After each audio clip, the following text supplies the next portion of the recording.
muchas gracias, Lucía. Bueno, la verdad es que me ha gustado mucho lo que ha presentado Lucía. Además, ha habido una diapositiva. Yo justo estaba pensando en este momento que fíjate cuando nosotros éramos residentes, que venían a hablarnos de la Vendalina. de- Teníamos 4 fármacos, teníamos antibióticos, teníamos corticoides, estamos hablando hace mucho tiempo, y teníamos muy pocos fármacos para tratar enfermedades oculares. Poco a poco ha habido una diapositiva que ha puesto Lucía con un tocadiscos antiguo, luego el radiocassette y luego ya el iPod, ¿no? Una cosa. Y ahora es que tenemos un crecimiento tan brutal en farmacología ocular, sobre todo en retina, en córnea, es decir, lo hemos visto ahora. Entonces, que justifica también que cada uno nos dediquemos a nuestras cosas. Es decir, yo hago sobre todo estrabismo, ya lo sabéis, Conrad hace glaucoma, Pepe Belda, Juanjo hace córnea, con Ángel Cisneros. Es decir, que cada uno estamos dedicando y bastante tenemos con nuestra parcela, porque es que cada día crece más. Esto un poco como resumen general de mi impresión de la jornada de hoy. Yo he hablado con Conrad y le he comentado de hacer una mesa redonda conjunta. La mesa redonda, nuestra idea era que vinieran ahora las preguntas a los que han expuesto. Entonces, como el día está como está, como la asistencia ha sido buena, pero bueno, estamos un poco en familia. Hacer una mesa redonda de, bueno, sentarnos los dos y preguntar cosas que pueden haberse quedado en el tintero, e incluso también pues que la gente que está en el auditorio que pregunte a los ponentes. Entonces, me voy a ir para allá con él. Y si podéis encender las luces, por favor. Tengo yo una suficiente. Vale. Es que ayer hubo cenas de empresa también.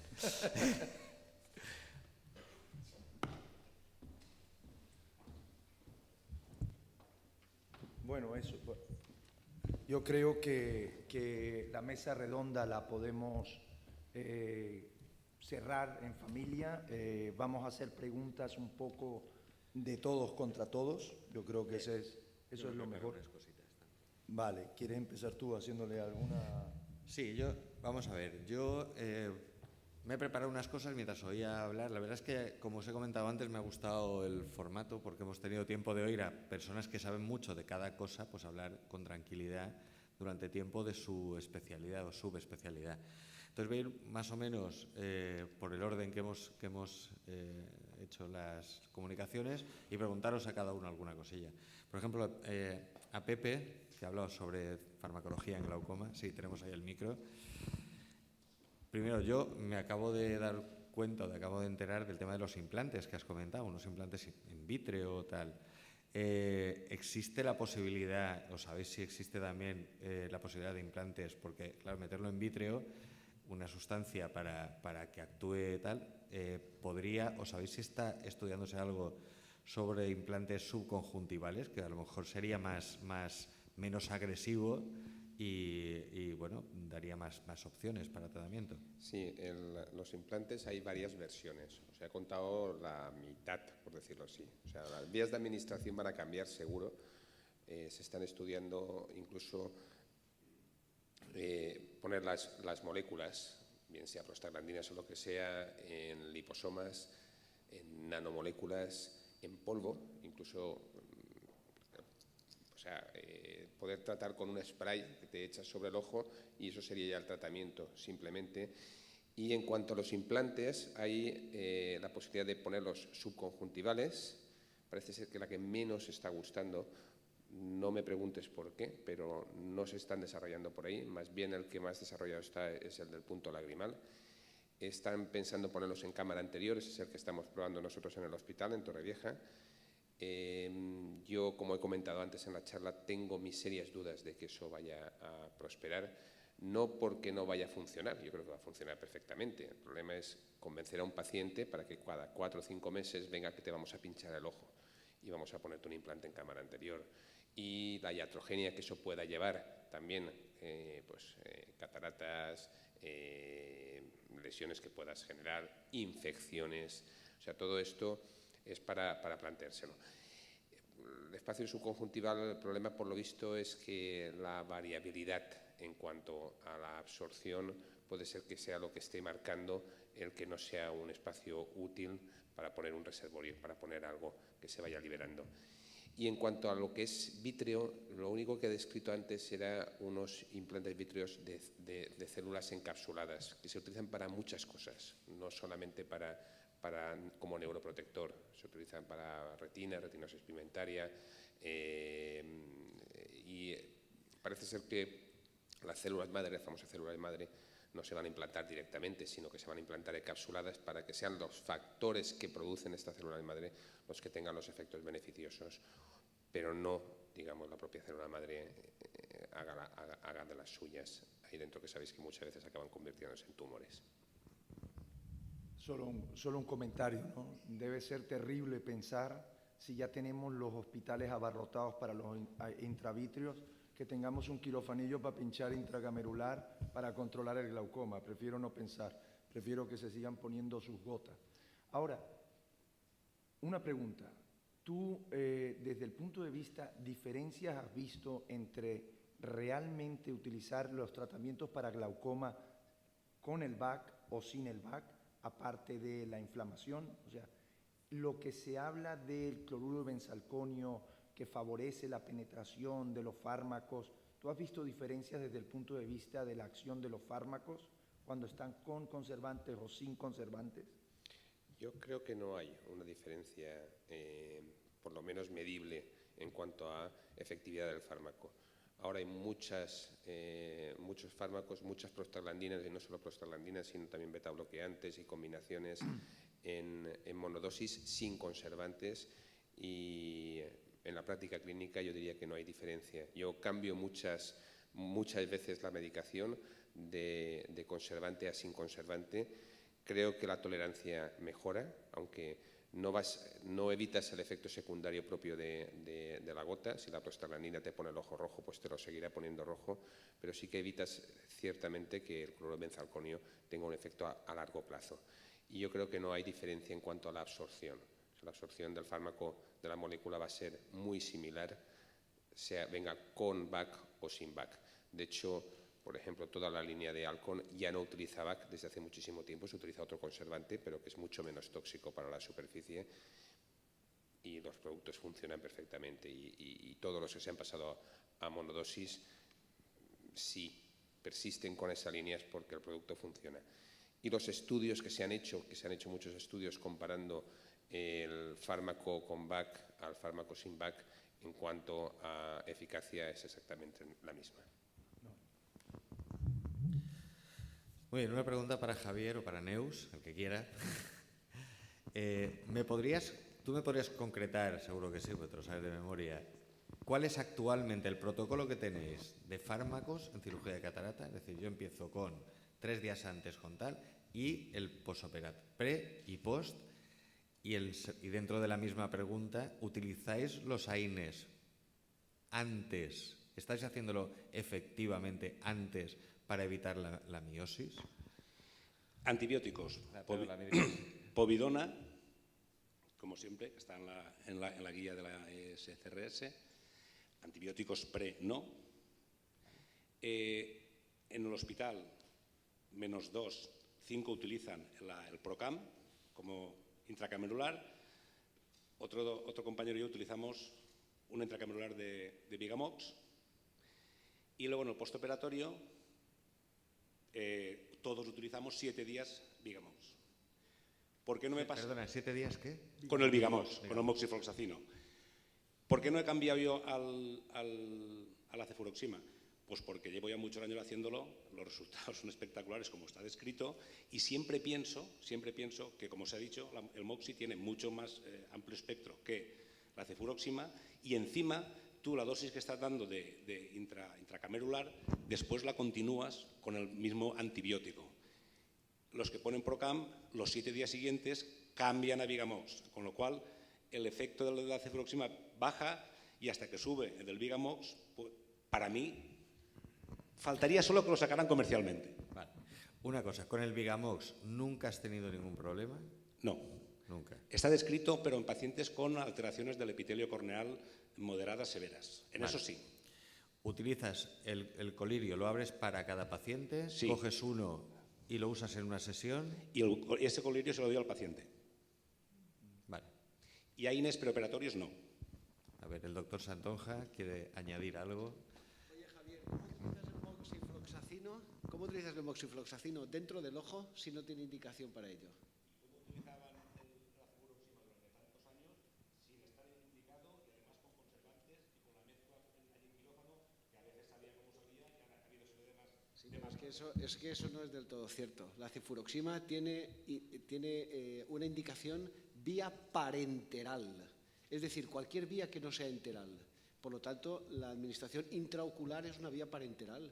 Entonces sí hay indicación para la cefuroxima. Pero el Vigamox es un colirio para la superficie del ojo.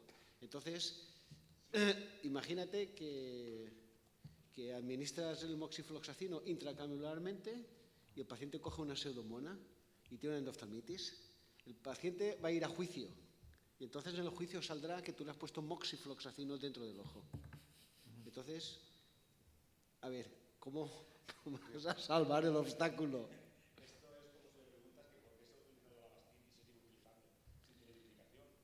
El Avastin, no, si es lo mismo, es lo mismo. Entonces, ¿cómo salimos de esta? Sí. Rezando. ¿Cómo estamos saliendo? Utilizando lo que tú crees que es más conveniente. ¿Qué crees? A ver, probablemente ¿qué debería hacer yo si vamos a lo legal?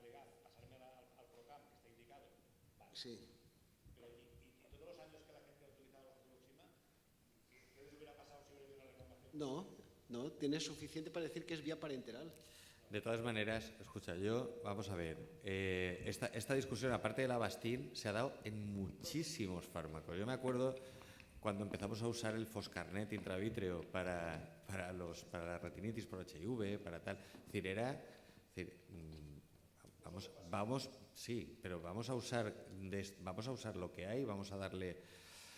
Es decir, es verdad que esto ha sido una historia de años, de vamos a usar esto porque parece que funciona y bueno, realmente en algún momento se saca la indicación quirúrgica. Yo quería preguntar si la cefuroxima, vía parenteral, la que se inyecta, es vía parenteral y tendría indicación en cámara anterior, ¿hay que pasarse al PROCAM o se puede seguir haciendo la dilución si uno se confía en su equipo de quirófano? Esa es una pregunta. Y la segunda pregunta, que te la hago ya porque se me va a olvidar. El moxifloxacino, que no me acuerdo yo ahora, cubre los enterococos porque con la cefuroxima las endoftalmitis que tenemos, las pocas que tenemos, muchas veces son por enterococos que son resistentes a, ¿no? Nosotros por lo menos las que hemos tenido, y además ya lo describieron los suecos primeros que hicieron el trabajo, y no lo sé si el moxifloxacino nos cubriría los enterococos o no. Bueno, nosotros no nos hemos pasado a la marca comercial y seguimos utilizando la cefuroxima, tal cual, y la diluimos nosotros y no nos hemos pasado. Y no estoy preocupado de que no ponga en la ficha técnica uso intraocular. O sea, no me preocupa mucho. Sin embargo, sí me preocupa el utilizar el moxifloxacino, porque el moxifloxacino es muy superior a la cefuroxima en todos los aspectos. Es muy superior y al menos es igual de segura. Sin embargo, claro, es un colirio. Estamos poniendo dentro del ojo algo que es un colirio, no es un vial intravenoso o parenteral. Y eso sí me preocupa. No sé cuál sería la solución, pero yo preferiría utilizar el moxifloxacino. Te va a cubrir la mayoría de gram positivos, solo falla en algunos estafilococos que son meticilín resistentes e imagino que en los enterococos resistentes a la vancomicina también va a fallar, pero el porcentaje debe ser muy pequeño.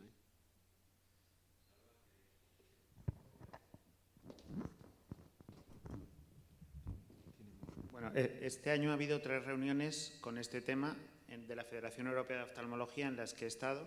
Estas 3 reuniones han sido en Roma, en París y en Berlín, en los congresos de las sociedades nacionales, y lo que ha quedado bastante claro es que lo más importante es el betadine puesto un mínimo de 3 minutos antes, que desde que ha salido el PROCAM, en los países que haya salido el PROCAM, que es en toda Europa,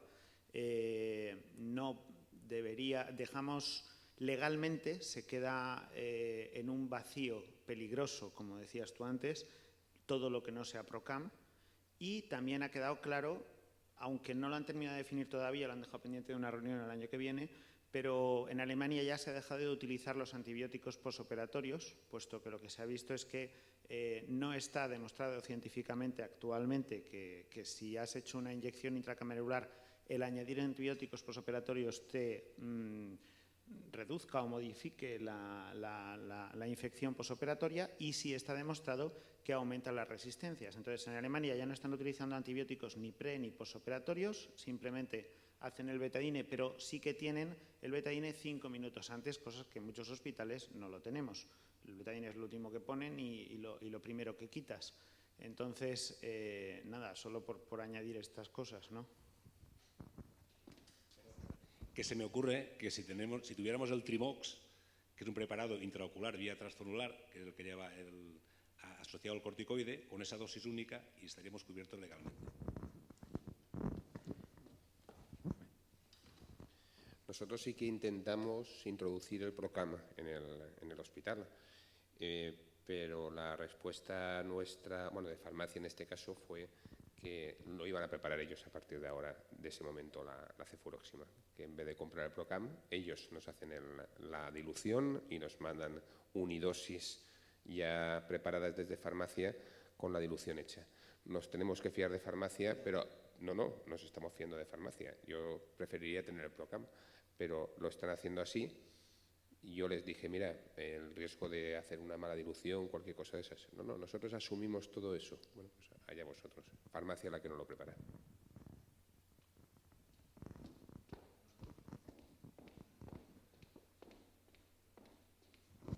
Dos apostillas a lo que se ha comentado, que me parece todo muy interesante. El Trimoxi, en este momento, lo que se llama el dropless, es decir, una inyección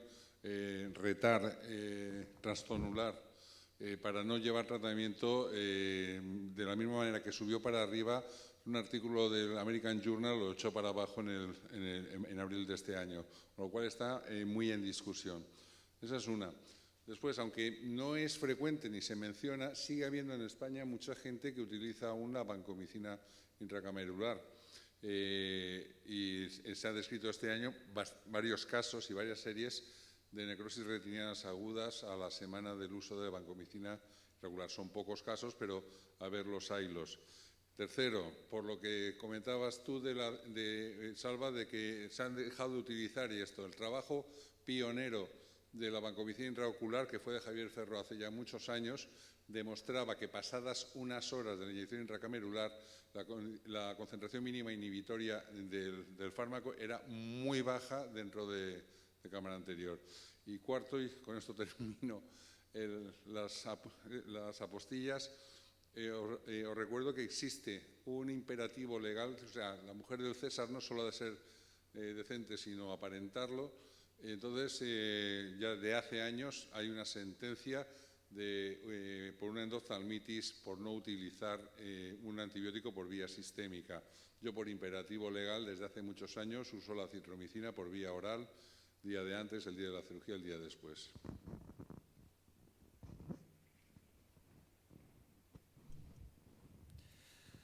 Muy bien, pasamos a la exposición que ha hecho Ángel Cisneros. La verdad es que, bueno, Ángel se ha tenido que ir, me ha comentado que tenía cosas y tal, pero ha quedado Salva García del Pech.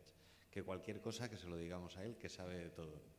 A mí me ha gustado mucho la charla que ha dado Ángel y bueno, la verdad es que lo he comentado, yo conocía uno de los fármacos que ha comentado.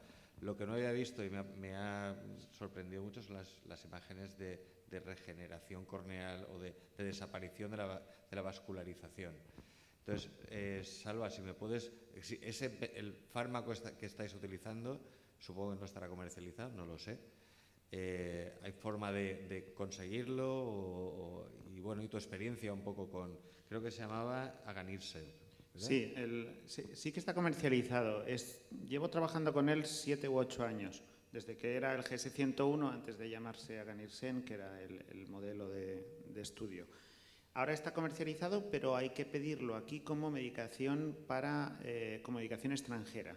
lo traen de Suiza y pues todos los laboratorios están en Suiza ahora, entonces lo traen de Suiza y la verdad es que funciona muy distinto a cómo funcionan los bloqueadores del VEGF. O sea, cuando utilizas un bloqueador de receptores VEGF, el que sea, lo que te hace es que te produce una reducción, o no te produce nada en la córnea, o te produce una reducción muy importante y muy rápida de los neovasos, que más o menos al mes tienen como una especie de rebote, vuelven a aparecer todos y te dan otra vez el problema. No actúa sobre la inflamación. Los bloqueadores del VEGF. Cuando utilizas que lo que hace es actuar sobre el receptor insulin-like y modular las dos líneas, la línea de la interleuquina, la de la inflamación, y la línea de la neovascularización. Entonces, al principio lo pones y los primeros 10 días, 15 días, no pasa nada. Entonces, te da la sensación de que no está pasando nada. Y a partir de ahí, los vasos empiezan a hacerse más filiformes y a reducirse. Los primeros días sí que empiezas a ver una mejora de la inflamación, si es un proceso inflamatorio, como un problema herpético, por ejemplo, ¿no? Entonces sí que ves que te mejora la inflamación, pero no te está reduciendo todavía la neovascularización. Es un fármaco que se diseñó vía ingeniería genética y que está funcionando y se va metiendo en los países por la vía de las enfermedades raras. Por lo tanto, lo que pasa es que es caro, pero que entra en una partida presupuestaria distinta. Entonces, si lo queréis utilizar, la forma de utilizarlo sería vía hospitalaria, de conseguirlo sería vía hospitalaria, y si queréis es hablar, os ponemos en contacto al farmacéutico de vuestro hospital con Emilio Montes, que es el que se ha tragado todo el cómo meterlo en la fe. Entonces, actualmente, ¿cómo lo pido yo? Pues en el Orión lo pides con una medicación, medicación para situaciones especiales, y lo pides como fármaco extranjero. El paciente te firma un consentimiento y se le entrega en farmacia. El tratamiento son 3 meses, el tratamiento estándar son 3 meses.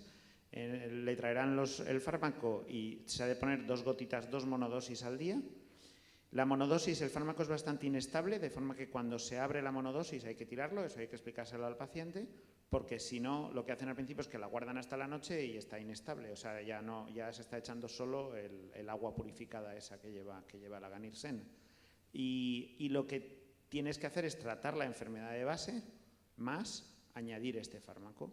Entonces, lo estoy utilizando para preparar pacientes para trasplante, que sean pacientes de alto riesgo, que tengan neovasos, para quitar pacientes de la lista de espera de trasplante, puesto que he llegado a empezar a preparar un paciente y que de repente el paciente mejora la visión tanto que acaba sin hacerle el trasplante corneal. Eso me ha pasado. Y también para ciertas queratitis herpéticas. Ahí estoy un poco fuera de indicación, porque este fármaco está indicado para el trasplante, la neovascularización en trasplantes de alto riesgo, para el glaucoma neovascular, y no va bien en el glaucoma neovascular, aunque tiene esa indicación aceptada, y para la retinopatía del prematuro. Entonces, ahí trabajo un poco fuera de indicación, y en esos casos de uveitis, de queratouveitis herpética, me va muy bien este fármaco asociado al tratamiento que llevan. No sé, si queréis os presento resultados en otra reunión, o si queréis, ya os digo, me enviáis un mail y os pongo en contacto o con la casa comercial que lo lleva o con los de farmacia para que puedan hablar con vosotros. Muy bien, muchas gracias, Salva. Tenía una pregunta para Juanjo. El precio es elevado, pero el precio es algo de lo que no nos tenemos en principio que preocupar, puesto que los farmacéuticos, cuando le dices un precio de otra cosa, se preocupan, pero esto, como entra por esa partida presupuestaria distinta, no les plantea tanto problema. Y el precio es algo así como, no me acuerdo bien, pero algo así como 12 o 13.000 euros el tratamiento de los 3 meses. Pero es algo que no entra por la partida normal, entonces por eso desde el hospital se puede dar. Yo en la privada solo se lo he dado a un paciente, que es un jeque árabe que vino, que se lo vendí, pero solo he podido vendérselo a ese. Bien. Ya tiene que ser bueno, ¿eh? Bien, me has dejado el cuerpo de CJ. Bueno, Juanjo, quería preguntar al doctor Pérez Santonja, ¿hacéis el crosslinking en pacientes con queratocono con visiones mayores de 0,8? Hacéis el crosslinking directamente. ¿Cuándo te planteas hacer un crosslinking? ¿En el momento que haces el diagnóstico le haces el crosslinking? Sí. Sí, pero habla un poco más, tío. Siempre, ¿eh? Habla un poco más. Lo que no hago el crosslinking es cuando hay duda en el diagnóstico. Y perdona, sí, ¿y a partir de qué edad o cualquier edad? 15, 16 Ya años. hay evidencia suficiente para que es cualquier edad. Puedes hacer un crosslinking a los 7 años si quieres, no hay problema. Y lo que sí hay que tener claro, la indicación, si tú lees la literatura, es siempre queratocono progresivo. Tienes que esperar un año, que aumente la queratometría una dioptría, graduación no sé cuánto, tal. Pero si el diagnóstico está claro y el paciente tiene 14 años, ¿para qué tenemos que esperar a que empeore? Entonces, nosotros, tal cual entran por la puerta, si el diagnóstico es certero, usted tiene un queratocono, nosotros directamente le tratamos, porque en ese momento el paciente ve la unidad o ve 0,9. Es ahí cuando hay que tratarle. No vamos a esperar a que empeore, porque después de hacer el crosslinking, y el paciente ya ve mal y seguirá viendo mal siempre. Por lo tanto, en el momento del diagnóstico, nosotros tratamos, no tenemos que esperar a nada. Y la edad da igual, a cualquier edad. Hasta hace poco estábamos restringidos, bajábamos hasta 18 años, después a 16, a 15, a 14, pero no hay cualquier edad. Doctor Belda. ¿Y no te da un poco de miedo esas complicaciones que tuvimos descrito, un 7% de infiltrados estériles, que luego dejan cicatrices y que luego pueden perder agudeza visual, los pacientes que pierden líneas de agudeza visual después de un tratamiento? Estás tratando un queratocono pero que ve unidad todavía y le puedes dejar viendo menos. Bueno, tú ya sabes por qué te lo digo. A ver, los infiltrados desaparecen solos. Con un poco de esteroides, le ponen FML y se van. Yo llevo haciendo crosslinking desde el 2006, es decir, o 2007, no recuerdo, por ahí. Es decir, unos 10 años. Y no tengo la queratitis esa, infecciosa, que se curó con antibióticos, pero yo no tengo ningún paciente que me haya quedado mal. Y llevo casi 10 años haciendo crosslinking. Entonces, o sea, no tengo ningún problema, vamos, no tengo ninguna duda. Es que es el único tratamiento que funciona, es que lo demás no va. Es que lo Doctor demás Pascual, no funciona. luego el doctor Soler. No funciona.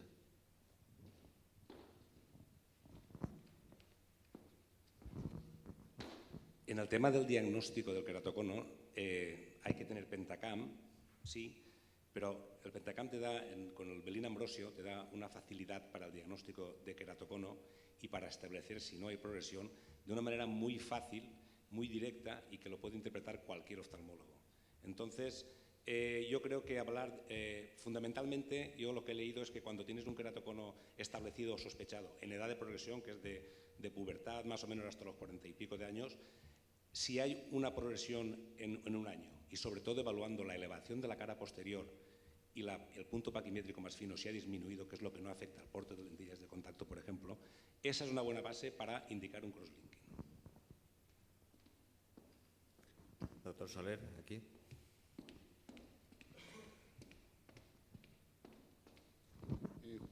Juanjo, me ha gustado mucho tu sistematización en el manejo de crosslinking queratocono, muy sencillo y muy accesible, pero sabes que también que en otros sitios, en otros países, en otras escuelas, el manejo es crosslinking y lente fáquica epicapsular, sin anillos. Quería que hicieras algún comentario o valoración al respecto.